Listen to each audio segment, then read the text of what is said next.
60 साल से करते आए, अब थक गए हम लोग। अब हमारे हाथ में झाड़ू का कट्टा मत दो वजीर आजम, हमारे हाथ में कलम दो, हमारे हाथ में कलम दो, यही कलम हमारे लिए तलवार बनेगा। हमारे हाथ में वो झाड़ू मत दो, हमारे हाथ में पुलिस की नौकरी दो, ताकि हमारे बच्चों के हाथ में ही पुलिस का डंडा आ सके।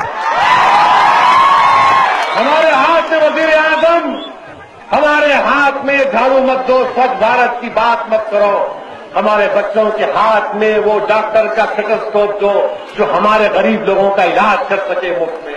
हम बीमार पड़ रहे, हमको नौकरी दो, हमको कंप्यूटर दो, हम तरक्की करना चाहते हैं। अरे बहुत हो चुका, अब हम नहीं करना चाह रहे किसी की गुलामी, अब हम इंसान के तौर पर जीना चाहते हैं। हमको बराबरी मिलनी चाहिए। अगर आज कोई कहेगा कि नहीं मुसलमान दरवाजे के बाहर खड़े रहेगा, मैं टेबल पर बैठकर मुसलमान के लिए फैसला करूंगा, नहीं मेरे दोस्तों, आज मजलिस तुम्हारे सामने, तुम दरवाजे की चौखट पर नहीं कहोगे, बल्कि तुम कुर्सी पर बैठकर सामने आंख में आंख डालकर कहोगे कि हाँ ये मेरा काम है, करो। इसके लिए आपको आगे बढ़ना पड़ेगा, इसके लिए आपको आगे बढ़ना पड़ेगा, जमात का साथ देना पड़ेगा, मजलिस इत्तेहादुल मुस्लिमीन को मजबूत करना पड़ेगा।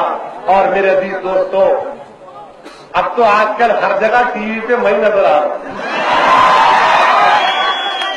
कल रात से तो टीवी वालों को बहुत मोहब्बत हो गई है। ऐसा दिख रहा था कि दूल्हा मैं हूं और मेरी निस्बत के बारे में बात, शादीशुदा हूं भाई। लोग मेरे को एसएमएस कर रहे, वो टीवी पे आप है, वो टीवी पे आप है। अरे मैं बोला क्या करूं भाई, जमहूरियत है, जो चाहे करो, बात करो। और मैं हमारे टीवी के लोगों से बोलना चाह रहा हूं, अच्छा करे आप, इतनी पब्लिसिटी दे रहे आप, अल्लाह अच्छा करे आप, मेरे को फुकट में दे रहे आप, थैंक यू। और दिखाओ मेरे को, मैं 6 फुट 2 इंच का और दिखाओ मेरे को। खाली एक बात करो मैं रसूल अल्लाह सल्लल्लाहु अलैहि वसल्लम के हदीस की, देखिए किसकी तासीर है हक की बात में।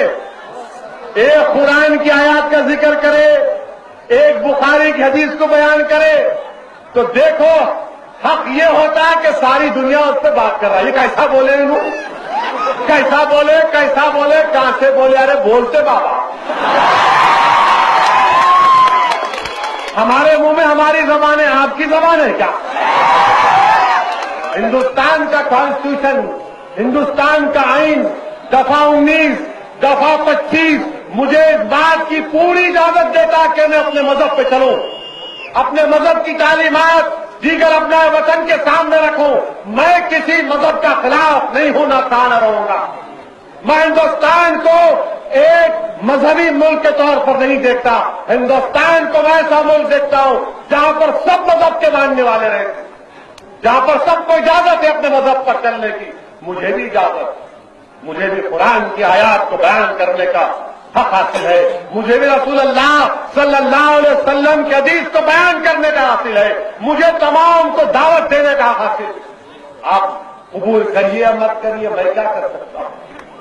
मैं तो सामने हक को बयान कर सकता हूं कि देखो भाई ये हक है, आप कबूल करो या मत करो या रिजेक्ट कर दो आप।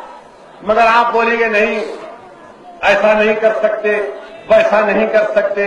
देखो मेरे दोस्त, हमारी तारीख ये है कि अगर कोई ये समझता कि 5 लाख दे दिए तो मैं इस्लाम छोड़ दूंगा, उन्हें पागल है। अगर कोई बोल रहा है कि मैं 2021 तक हिंदुस्तान को पूरे हिंदू मुल्क हिंदू कर दूंगा, उन्हें भी पागल है। अगर कोई ये बोलेगा कि नहीं ये मुल्क में मुसलमान ईसाई चोरी का माल है, हम चोरी का माल है, हम चोरी का माल। अरे जब अंग्रेजों के खिलाफ हम लड़ रहे थे तो जब क्या थे, इंसान नहीं थे। जब सूर्यों पर हम चढ़ रहे थे तो क्या थे। जो लोग आज हमको चोरी का माल बोल रहे हैं, बताओ तुम्हारा क्या कंट्रीब्यूशन रहा हिंदुस्तान की आजादी में? क्या तुमने उन लोगों के खिलाफ लड़ा? क्या तुमने जाने दी کیا تم پھانسی کے تختے پر گئے؟ ہم گئے. ہم کو مت سکھاؤ وطن سے وفاداری. وطن سے وفاداری ہمارے خون میں لکھی ہوئی ہے.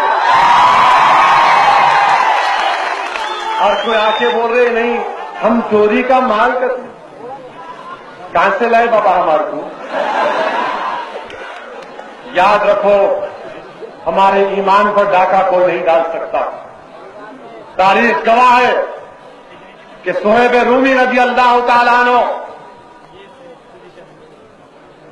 دین قبول کیے اور جب مدینہ جا رہے تھے، کیونکہ رسول اللہ صلی اللہ علیہ وسلم مدینہ چلے گئے، تو لوگوں نے کہا کفاران مکہ اور قریش سے کہا کہ اے صہیب اگر مدینہ جانا ہے تو دولت چھوڑ کے جاؤ. حضرت صہیب نے کہا کہ تم جانتے ہو کہ اگر میں اپنے تیر اور کمان کو استعمال کروں گا تو کسی کی گردن نظر نہیں آئے گی، مگر اللہ کے لیے اس کے رسول کے لیے میں اپنی دولت کو تم پہ قربان کر کے جاتا ہوں، جتنا لوٹنا ہے لوٹ. ہم ان لوگوں کے جانشین ہیں میرے بھائی، ہم ان لوگوں کے جانشین ہیں. عبداللہ بن اسد رضی اللہ تعالیٰ عنہ جب وہ اپنی بیوی اور بچے کو لے کر جا رہے تھے تو قریش نے کہا کہ بچی ہمارے قبیلے کی ہے، یہ بیٹا ہمارا ہے، جانا ہے تو اکیلے جاؤ. تو ہم نے کہا کہ اس دین پر میرے بیوی اور بیٹے کو قربان میں رسول اللہ صلی اللہ علیہ وسلم کی غلامی کو نہیں چھوڑ سکتا. یہ ہماری مثال ہے ہم نے دی. اور یاد رکھو جب دین کسی کے سینے میں اس کی سوچ اور فکر میں پیدا ہو جاتا، یہ ایسا نشہ ہے جو دنیا کی دولت اس نشے کو نہیں نکال سکتی. ہم اس نشے پر فخر کرتے ہیں اور جب تک زندہ رہیں گے ظالموں سے مقابلہ کرتے رہیں گے، یا شہید ہو جائیں گے یا پنجہ آزمائی کرتے رہیں گے، مگر دین کو چھوڑنے کا نام چھوڑو. ہم دین پر چلیں گے، فخر سے چلیں گے انشاءاللہ تعالی. اور 2021 کیا 2090 تک کچھ ہونے والا نہیں. 2090 کیا صبح قیامت تک کچھ ہونے والا نہیں ہے. اور جب تک لا الہ الا اللہ محمد رسول اللہ بولنے والا رہے گا دنیا ختم بھی نہیں ہوگی. ہم گارنٹی ہے بات، ہم گارنٹی ہے. ہم کو تم کھیلیں گے، ہم گریں گے، آپ بھی گریں گے. تو ہم جو ہے حفاظت کرو ہماری. اچھا دیکھو ہم کو، ڈراؤ مت. یہ ڈرنے والے ہم لوگ نہیں ہیں. 60 سال بہت ڈرا دیے. اب آج کا جو نوجوان ہے وہ بول رہا بابو یہ ڈرا مت، میں بھی آنکھ میں آنکھ ڈال کے بات کر سکتا ہوں، میں بھی اپنے مطالبے کی بات کر سکتا ہوں. میرے عزیز دوستو، یہ پہلی مرتبہ بھیڑ کو آنے کا موقع ملا. میں آپ سے وعدہ کر رہا ہوں کہ آئندہ جہاں پر ایک اور جلسہ ہوگا، تنظیم کو بنایا جائے گا، اس جلسے میں نہیں آؤں گا.